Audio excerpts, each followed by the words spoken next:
विरोधी पक्षाकडून 293च्या प्रस्तावावर चर्चा करत असताना दावोस दौऱ्यादरम्यान झालेल्या करारासंदर्भात आज आदित्य ठाकरेंपासून अनेक विरोधी पक्षाचे आमदार बोलणार आहेत। महाराष्ट्रातून अनेक उद्योग जाऊन परदेशात करार करतात। या संदर्भात विरोधक याचा जोरदार आरोप करतील।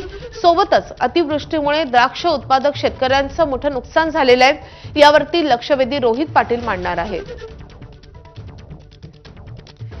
याच संदर्भात अधिक अपडेट जाणून घेऊयात। आपले प्रतिनिधी अभिषेक मुठाळ आपल्या सोबत आहेत। अभिषेक, आज अधिवेशनामध्ये नेमकं काय अपेक्षित आहे? एकूणच 293 अन्वये आपल्याला विधिमंडळामध्ये चर्चा होताना पाहायला मिळेल।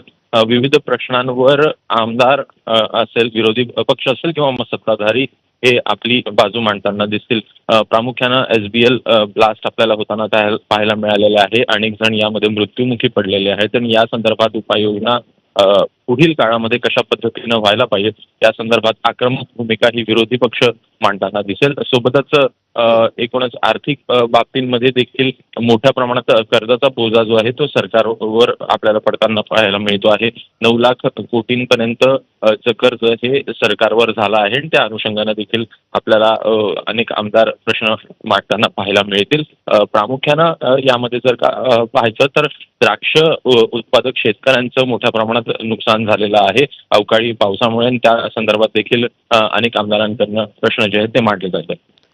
नक्कीच अधिवेशनातले हे सगळे अपडेट्स याकडून जाणून घेत राहू। अभिषेक, धन्यवाद या सगळ्या सविस्तर माहितीसाठी।